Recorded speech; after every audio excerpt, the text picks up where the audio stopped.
guys, welcome back to A Young Woman's Walk with your host Tamara. I know it's been a few weeks and we have not been together, but I am back. I had a few technical difficulties, but we're not going to let that stop what God has for us. As you can see today, I am outside. It's beautiful out. It's actually really hot out. So if you see me looking around, I'm looking at the bees and the bugs because I just can't help that. Already, the bees are out. They want to hear the word. So let's get into it. So today we're going to be talking about the prep. This is a revelation that God had gave me back in 2023 while I was at work. I always joke and say that God gives me revelation where I can't write it down. I guess he's testing my memory. I don't know. But every time he gives me something, it's always, whether it's an idea, whether it's dance, whether it's revelation, it's always at a time where I can't write it down. So I was at work. I work in gastroenterology, and I deal with colonoscopies, endoscopies, and things of that nature. So when I was thinking about what we do as a whole, and I looked at myself as a patient, it enabled me to see the revelation that God was trying to give me. The first thing we're going to talk about, and I have my notes here so that I can say this the correct way, so excuse me if I have to look down just to get a little reminder. So first I had written down what the prep tools were, and we're going to talk real life and we're going to talk spiritual so that you can see where the revelation came from. So in real life, when you're prepping for a colonoscopy, the first thing they're going to do is consult with you and figure out what prep is the best for you. Usually it's liquid, usually it could be pill, whatever. But they both have the same purpose, which is to clean you out, clean out the system, clean out the organ. So you get your prep. They tell you when to take this much, when to take this much, when to drink water, what you can have in the process, whether it's clear liquids, when to stop eating, things of that nature. There's a whole instruction that goes with it. Now, spiritually, if we're prepping, the prep tools are the Bible, each other, our unity, heavenly language, kingdom language, and the full armor of God. Those are going to be our prep tools for our procedure, our spiritual procedure. Now, although everyone has to prep the same way for endoscopy, colonoscopy, spiritually, everyone's prep doesn't go the same way.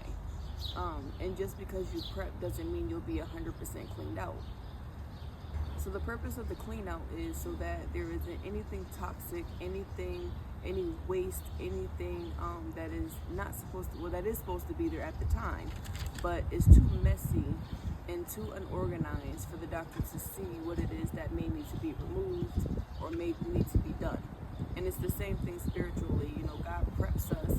He gives us the prep, or we take the prep so that we can clean out all the toxic, worldly, fleshly things that we like to do and make room for him to remove the things that we can't physically remove ourselves.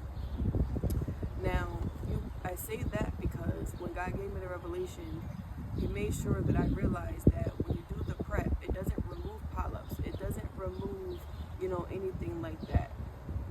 The doctor has to physically go in to remove the polyps. My phone is bouncing. I'm sorry, guys, if you can see that. The wind is blowing. It's the same thing spiritually. God gives us the opportunity to prep through his readings, through his language, through who we surround ourselves with. But there are still some things that God has to go in and surgically deliver us from, surgically remove from us that we have a hard time. And God always knows what we can bear and what we can do. So he knows exactly what he's looking for when he goes in for his procedure to remove the things that he needs to remove. So I have written here, and I'm going to read it directly because I really like how I put it on the paper. It says, although the prep is the same, the body and spirit reacts differently. The purpose of the prep is to clean out the organ or system so that the doctor can go in and remove anything that is not meant to be there. I have here spiritually, The purpose of the prep using these tools is to remove, clean ourselves out spiritually, removing things that satisfy the flesh and cleansing the spirit, so that the doctor, who is God, can go in and perform his surgery, which are his miracle signs and wonders, taking out or delivering us from those potential growths, habits, and routines that will only grow and destroy us over time. Now let's say that the prep doesn't work 100%, and that's okay. The doctors know sometimes that the person is not going to be cleaned out just from 24 hours of prep. Now they will still go in and see what they can see because the person did take the time out to prep, but sometimes there has to be an extra prep that takes place, an extra 24 hours. And God gives us that opportunity. That's why we sing the song One More Chance, because God is constantly giving us one more chance to take the prep, one more chance to remove what it is that needs to be removed so that he can go in, so that we can make room for him to go in and do his miracle signs and wonders. Before the doctor goes in, the reason he gives you the prep is because he's expecting you to be a mess. He's expecting there to be a mess because, our systems, we have to clean out what we put in. It's the same thing with God. God knows that we're a mess inside. That's why he gives us time to prep. That's why things are set up the way that they're set up for us. He gives us the opportunity. He understands that we're coming to him a wretch undone. He understands that we're coming to him broken, busted, and disgusted. That's why he gives us the prep, the opportunity to clean out some of the stuff to show us that we have the power and opportunity to do so. The prep tool that I want to talk about is the full armor of God. And so I'm going to read Ephesians 6:11 through 18. So it says, put on God's complete set of armor provided for us. I read in the Passion Translation. So that you will be protected as you fight against the evil strategies of the accuser. Your hand-to-hand combat is not with human beings, but with the highest principalities and authorities operating in rebellion under the heavenly realms. For they are a powerful class of demon gods and evil spirits that hold this dark world in bondage. Because of this, you must wear all the armor that God provides, so you're protected as you confront the slanderer. For you are destined for all things and will rise victorious. Put on truth as a belt to strengthen you to stand in triumph. Put on holiness as the protective armor that covers your heart.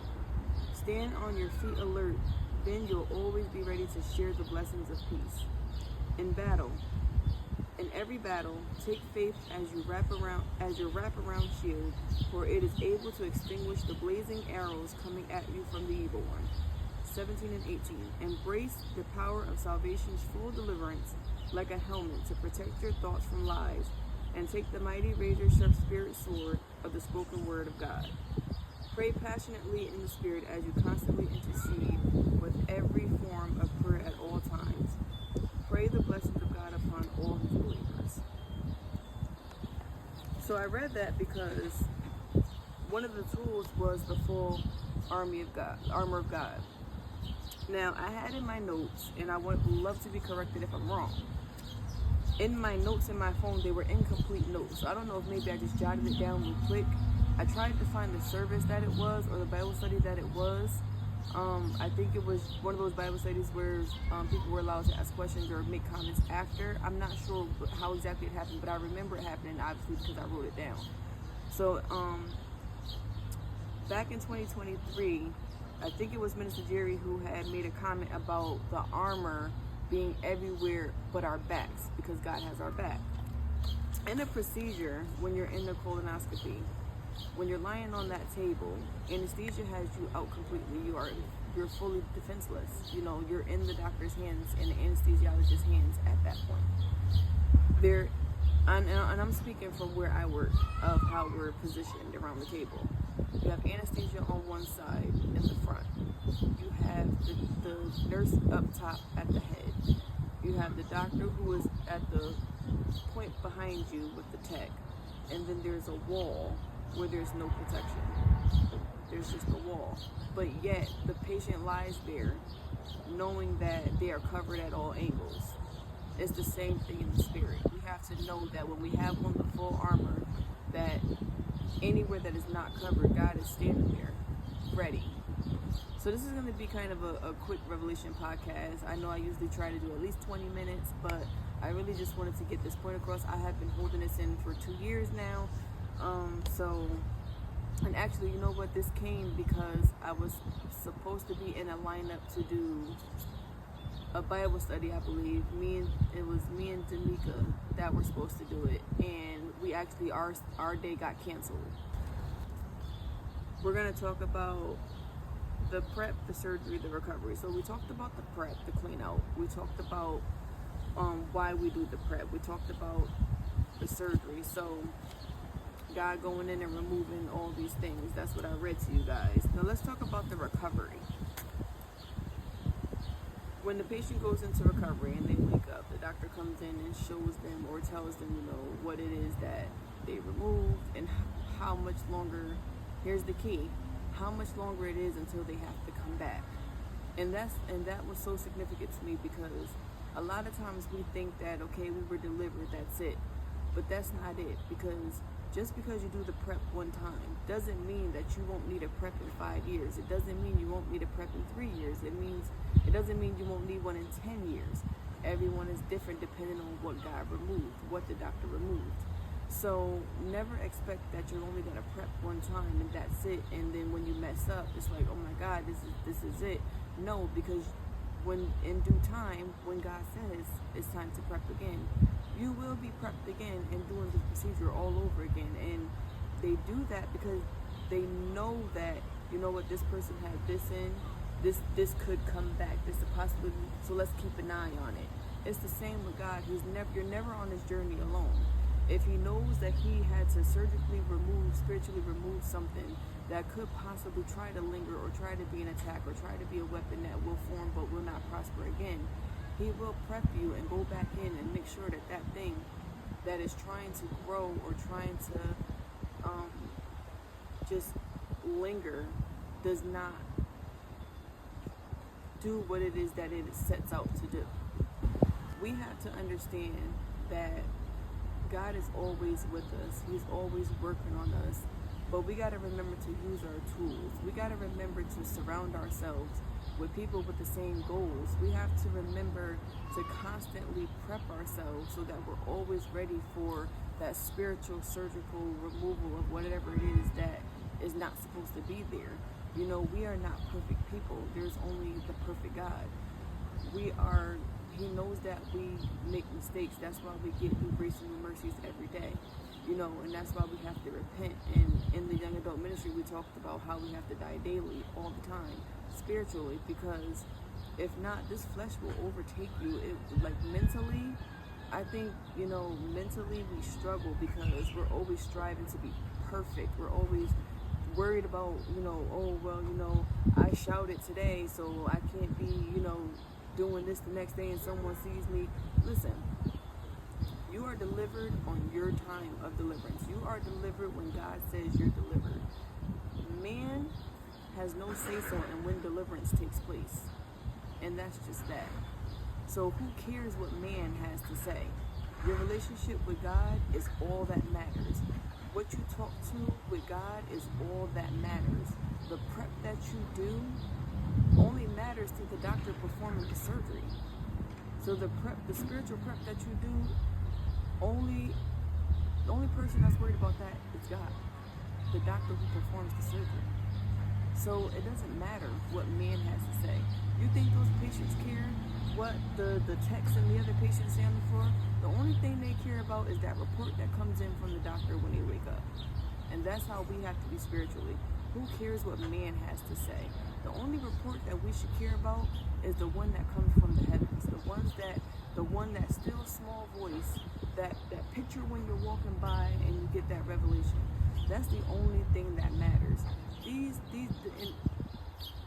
It gets easier over time, I feel like. You know, when you watch God perform these miracles, like I'm pretty sure the first colonoscopy to someone is scary, especially if you've never been put to sleep.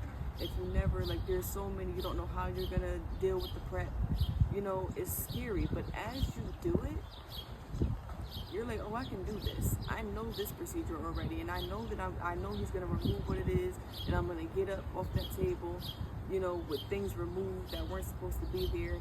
And each time you have to prep, and each time you have to lay there and receive your deliverance, your surgery, it will get easier. So just remember to do your prep, guys. And I'm not gonna be here long talking about this. I'm sorry we're a day late. I'm actually uploading this one on a Friday. Yesterday was absolutely insane. My cousin went to prom, so I was out all day, and I didn't get a chance to really get in and record. So I just want to thank you again for just being patient with me. I want to just give a special shout out to everyone who's been watching the podcast. Everyone knows that this is something I had questioned whether I really wanted to do. I have been holding on to this for a while, like I said in episode 1. And I have received so many responses and encouragement to keep going, to keep striving, to keep doing this. And so I really do appreciate all of you guys. And it really showed because of the 2 weeks I haven't been doing the podcast. I have had multiple people either text me or come up to me and say, hey, where's episode 4? So I do really appreciate you guys really tuning in and sticking with me through this journey. This is really new to me. I'm used to being silently on stage and my moves speaking for themselves. I'm not used to being the talkative one in this manner. So I really do appreciate you guys' encouragement, and I pray that you stick around for episode 5. So I'm gonna go inside because it is hot, and I will see you guys next week, God willing.